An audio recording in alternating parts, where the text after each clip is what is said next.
አልናቁት እንደሞቱ ሞቱ።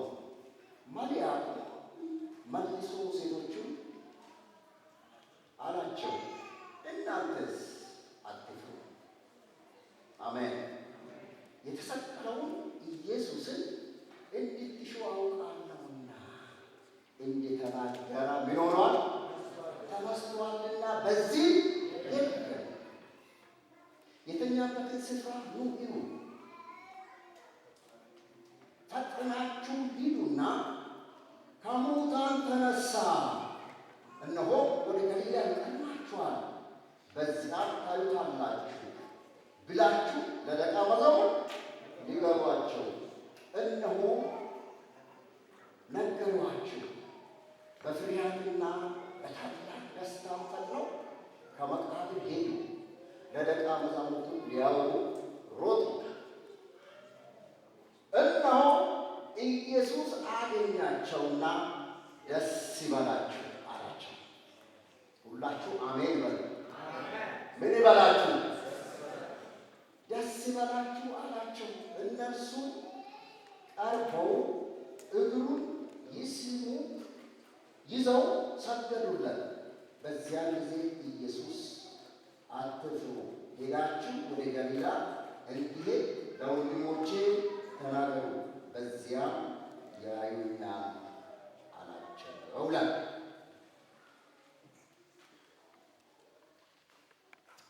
እንዲህ በሚል ሀሳብ ጥቂት አጋራለሁ። ይህ የትንሣኤ ማለዳ በምስጋና ይሞላል። የትንሣኤ ማለዳ በድል ይሞላል። የትንሣኤ ማለዳ በእልልታ ይሞላል። የትንሣኤ ማለዳ በጭብጨባ ይሞላል።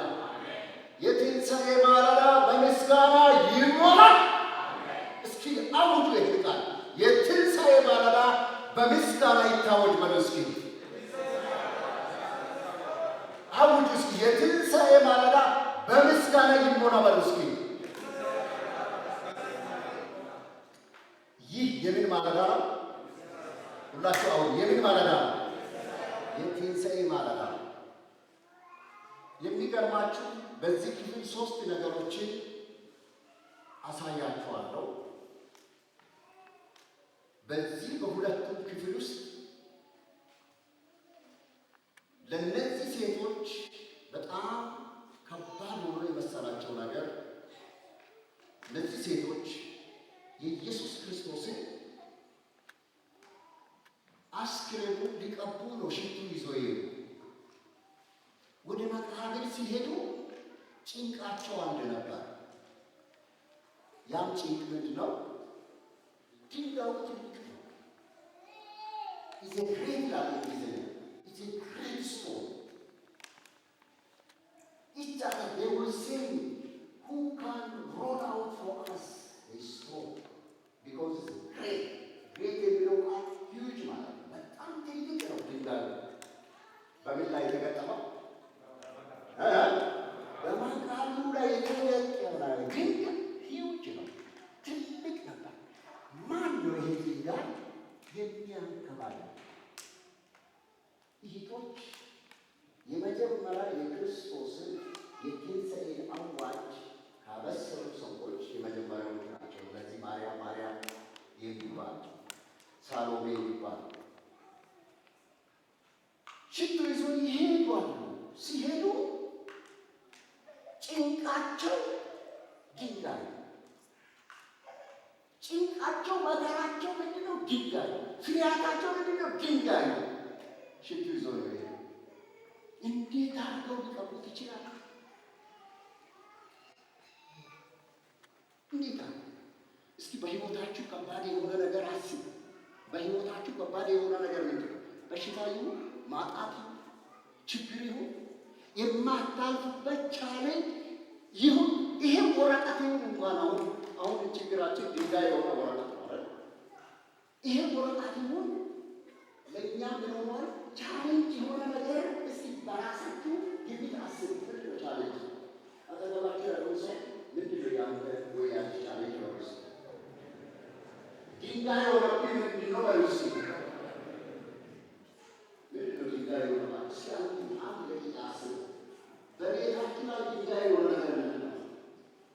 በኑሯችሁ በንግዳችሁ ድንጋይ ሆኖ አልነሳም ብሎ ያስጨነቃችሁ ነገር ምንድን ነው? በኢየሱስም ዛሬ ይንከባከላል።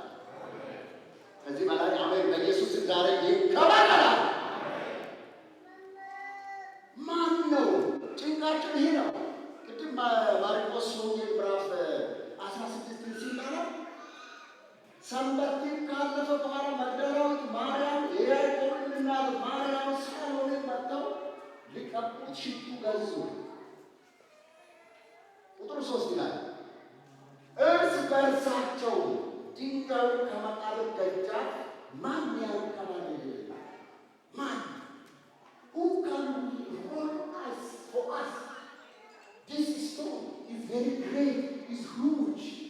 Who can do this? ማን ነው የሚችለው? ማን ነው የሚችለው ያላችሁ ነገር ካለ ኢየሱስ ይችላል። አሜን። አይ ዊስ ሚ ጋይስ ማን ይችላል የምትሉ ነገር ካለ ማን ይችላል? ድንጋዩን ማን? ጭንቃቸው ይሄ ነው። ኦኬ ጭንቃቸው ይሄ ነው።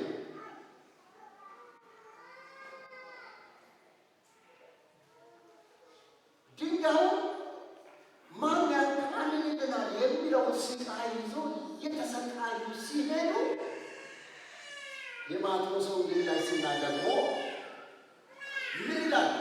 በሰንበት መጨረሻ መጀመሪያ ቀን ሲነጋ መግደላዊት ማርያም፣ ሁለተኛይቱ ማርያም መቃብሩን ሊያዩ መጡ። እነሆም የጌታ መልአክ ከሰማይ ስለወረደ ታላቅ የምድር መናወጥ ሆነ። አንድ ታሪክ እዛ ተሰራ። የጌታ መልአክ ምን ስለሆነ ስለወረደ ምን ሆኗል? ታላቅ የምድር ምን ሆኗል? መናወጥ ሆኗል። የምድር መናወጥ ሆኗል። ኦኬ ቀርቦ ድንጋዩን አንከባሎ በላዩ ተቀመጠ። ሃሌሉያ! ለእነሱ ከባድ የነበረውን ድንጋይ የእግዚአብሔር መልአክ ከሰማይ ስለወረደ ድንጋዩን ምን አደረገ? አራት ነገር ከነጋር ድንጋዩን ምን አደረገ? አንከባሎ ምን አደረገ? በላዩ ላይ ምን ሆኖ ቁጭ አለ። ድንጋዩን አንከባሎ በላዩ ላይ ቁጭ አለ።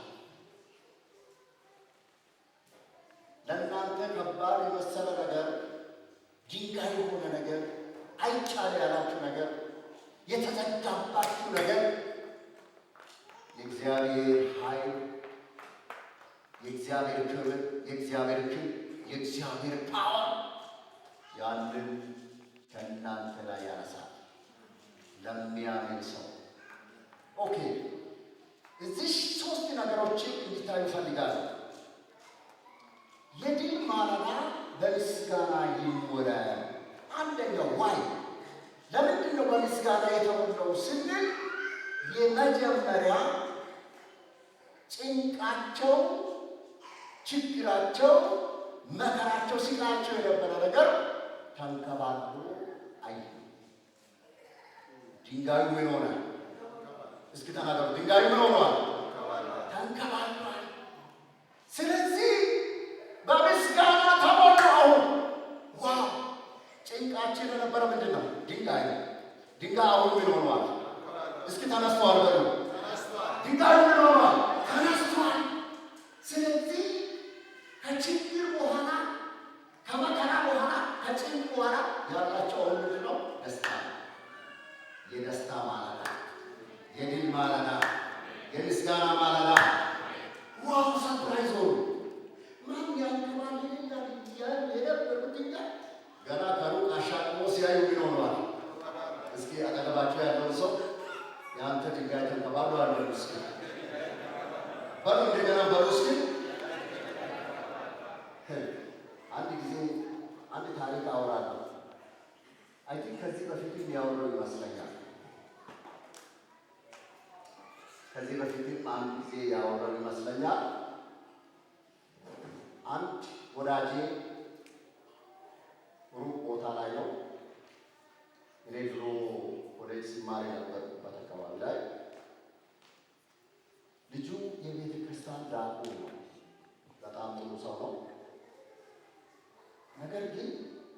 ኤች አይ ቪ እንዴት እንዳገኘበት አላውቅም።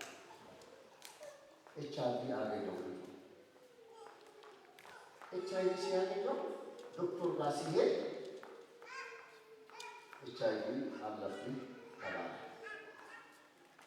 ኖ ለኤች አይ ቪ መጣ ይገባል ማለት ነው። ሌላኛው ዶክተር ጋር ሄደ። አሁንም ኤች አይ ቪ ለብዳ ይታያል አለ። አሁን ጥቁሮችን ስላላመነ ወደ ነጮች ሄደ። ነጭ ዋጋ ሄደና ሲመረመር አሁንም ምን አለብኝ? ኤች አይ ቪ አለብኝ ተባለ።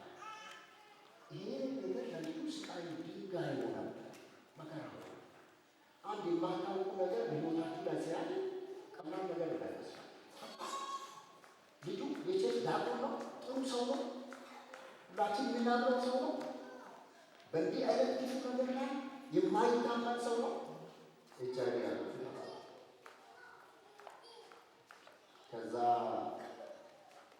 ኤች አይ ቪ አለብኝ ሲባል ደነገጠ። ምክንያቱም እጮኛ መጣ በቤተ ክርስቲያን ሽማግሌዎች እጅ ነው። አስብ፣ በቤተ ክርስቲያን ሽማግሌዎች እጅ እጮኛ አለች። በእጮኛ ፊት ኤች አይ ቪ አለብኝ የተባለ እዚህ ሀገር ላይ ምስጢር የለም። ያዩትን ነው የሚናገረው። ለዚህ ሰው አሁን የሚሆነ ድንጋይ የማይነሳ ከባድ ድንጋይ፣ ማንም ማንሳት የማይችል ከባድ ድንጋይ ሆነ። ይሄ ሰው ጮኸ፣ አለቀሰ። እኔ አላውቅም ይህን ጉዳይ፣ እኔ ከሴት ጋር ምንም አይነት ግንኙነት የለም፣ ጌታ ሆይ አንተ ታውቃለህ ሲያለቅስ እኛም ሄድን። ልጁን ጠየቅኩኝ። የቁራ በእግዚአብሔር ፊት ኤች አይ ቪ ጉንፋንን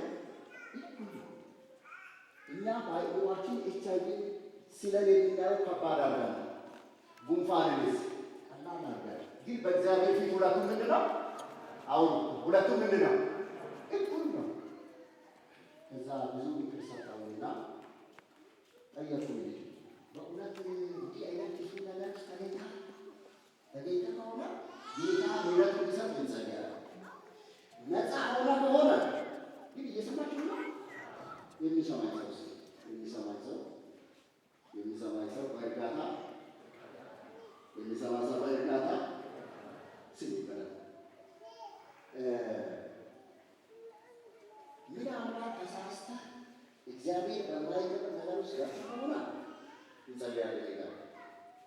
ነገር ግን አንተ ነፃ ሆነ ሰይጣን በምክንያት ነገር ይሄን አምጥቶ ከሆነ ምንም አትፍራ አልኩኝና የቤተ ክርስቲያን አገልጋዮች መሪዎች ነበሩ።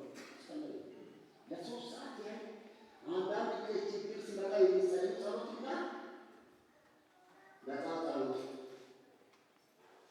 በችግር ጊዜ የሚጸልዩ ተንበርክካችሁ ማለት የሚኖራቸው የሚጸልዩ በደረት ተደፍታችሁ ቆንጆ ጊዜ ሳጸልዩ ምግብ ትበላላችሁ፣ ምግብ ታረጋላችሁ። በእውነት እኛ ሁላችን በደረታችን ተለጠቃቀስን እያለ ለዛው ብቻውን አምልጦ ኪሳራ አለቀስን፣ ጸለይ። ከዛ በኋላ ልጅቱን በሬሳ ወስደን ለፋሚሊ ተባልኩ። ለወንድሟ አምጥቼ ሰጠውና እግዚአብሔር አንድ ቃል ሰጠው። ይሄ እግዚአብሔር ቃል ነው። አሜን ነው። እግዚአብሔር ስንቱ ሁሉም እንድለው የሚቻልና ቃል። I'm sorry, Mama, you are here. I never see. I'm preaching about resurrection of Jesus Christ. Just I read book of Matthew 28 and book of Mark 16 from 1. Just talking about resurrection of Jesus Christ. You see in our calendar, as we are back from all the world 8 years, today is a resurrection day in our calendar. That's why we are celebrating it. And I don't know why our calendar is too big. I was asking one of the previous calendar is too big from other countries. All the countries, they are the same calendar that they are using, as we are using different calendar.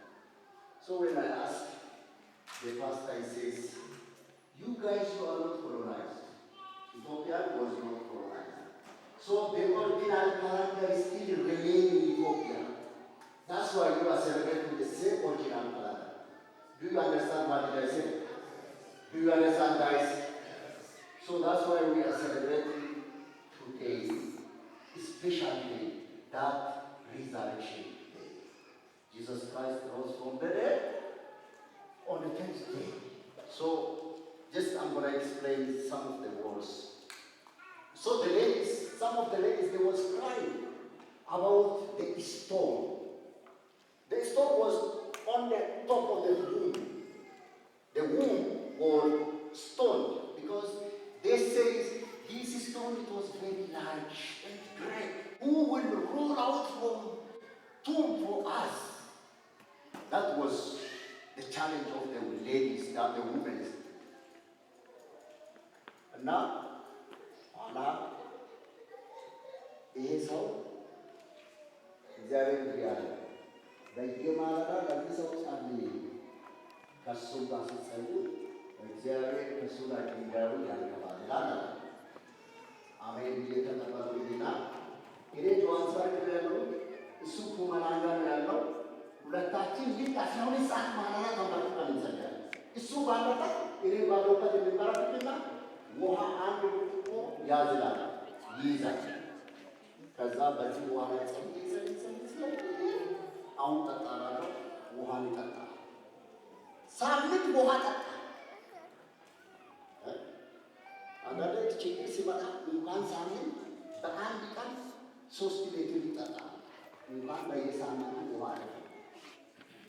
አሁን ቀላል ለምሰጣ ችግር ቀላል ነው አይደል? ይሄ ቻሌንጅ ነው። አንድ ሳምንት ከጸለይ በኋላ ትእዛዝ ሰጠው።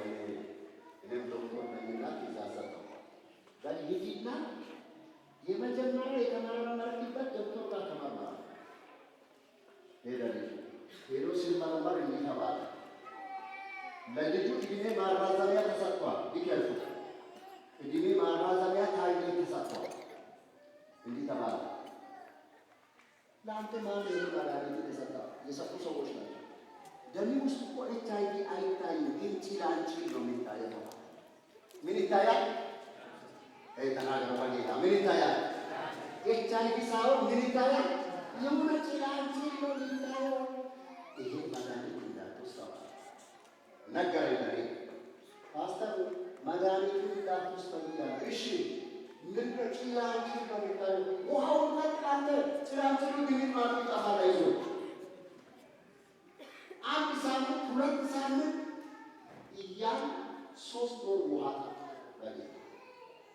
3 ወር ከጠጣ በኋላ በ3ኛ ወር እንደገና ደሰም ዶክተር ጋር ሄደ። ሲሄድ ደሜ ንጹህ ነው ተባለ። ተጠራጠረና እንደገና 2ኛ ዶክተር ጋር ሄደ። ደሜ ንጹህ ነው። እንደገና ተጠራጠረና ያቺ ነጭዋ ዶክተር ጋር ሄደና ማን አንተ HIV ያለብህ ያለው ደሜ ንጹህ ነው። ሰውዬው ጌታ ደወለና ፓስተር ሃሌሉያ ሃሌሉያ ሃሌሉያ ሲመጣ እኔ ራሴ አውቄያለሁ ምን እንደሚሆን ይሆናል። የምስራች ቃል እንደሚሆን አውቄያለሁ። እኔ በዚህ ሃሌሉያ ሃሌሉያ ምንድነው ብዬ ምን ያስፈልጋል? ድንጋዩ ከሰውየው ላይ ይሆናል።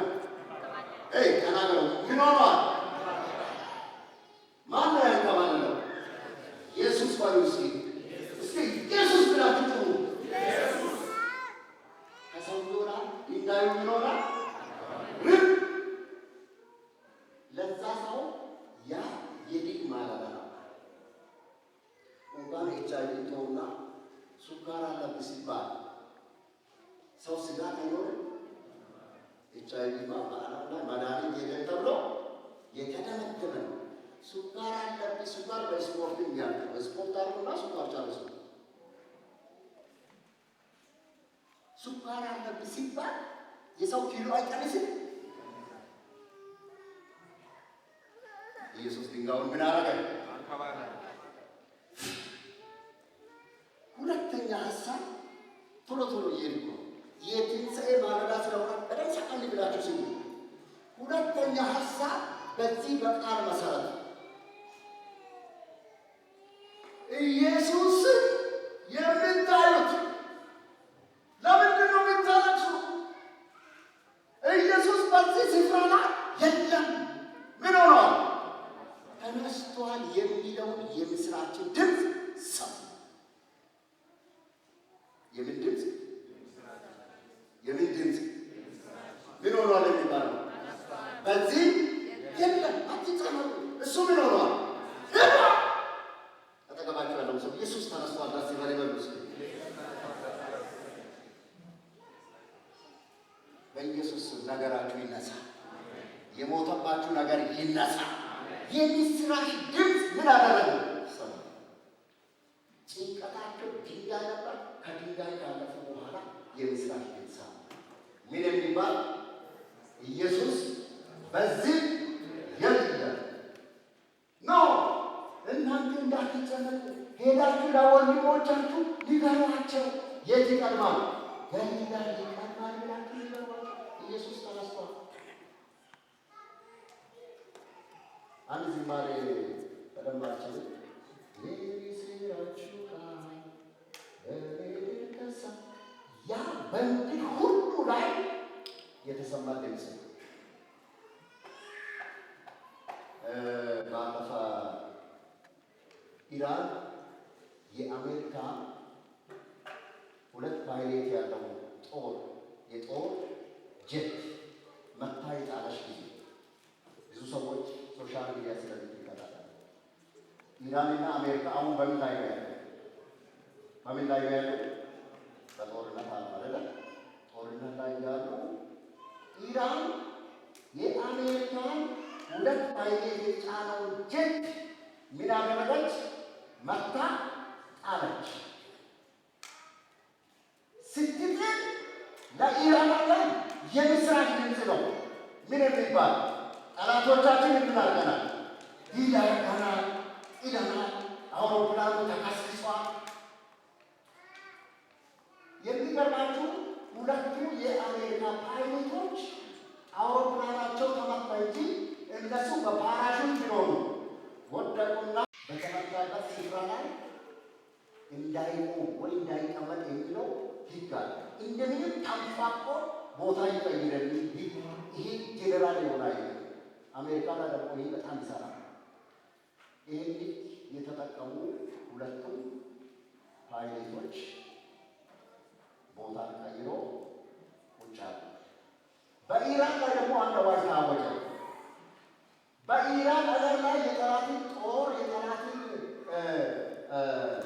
አውሮፕላን ስለተመታ በተመታበት ቦታ ላይ የተገኙትን የአሜሪካ ፓይለቶችን ያገኘ አንድ ሰው ቢገኝ $60,000 ይከፈላል ብሎ ኢራን አወጀ። ስንት ሺህ? አሁን የገጠር ሰው እነዚህ ሰዎች ፍለጋ ምን ለማገኛል? ምን ስንት ሺህ? $60,000 ለማገኛ ሰው ብቻ ሲያረጉ እና ይሄ እነዚህ ሁለቱ ፓይለቶች እዚህ ጋር በወታደር ልብስ ላይ ጂፒኤስ አላቸው። ጂፒኤሳቸው በኢራናውያን ጦር ላይ እንዳይቀመጥ የተደረገ የተሰራ ነው። በተመታበትም እችኛዋን ከፈተና በእንደዚህ አይነት ቦታ አለው በአስቸኳይ ድረስ ብሎ ለአሜሪካ ተናገረ። አልሞትኩም በሕይወት አለው አለ ብሎ ሲል አሜሪካ ይሄ ወታደር ለመፈለግ ስንት አውሮፕላን እንዳዘዘ ታውቃላችሁ? 155 አውሮፕላን። ስንት ሰው ለማዳን? አዩ ዊትሊ ጋይስ፣ ስንት ሰው ለማዳን? ስንት አውሮፕላን? 155 አውሮፕላን ወደ ኢራን የጦር ክልል ውስጥ ገባ። አሁን ይሄ የምስራች ድምፅ ነው። ለማን? ለአሜሪካ የሰራዊቱ ድምፅ ተልፌያለሁ፣ በሕይወት አለው። ስለዚህ ድረሱልኝ የሚለው የምስራች ድምፅ ለአሜሪካ ትልቅ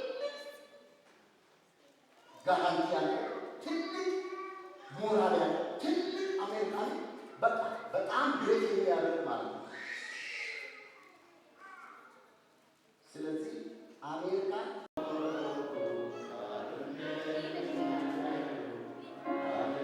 አንድ ጊዜ ደስታዬ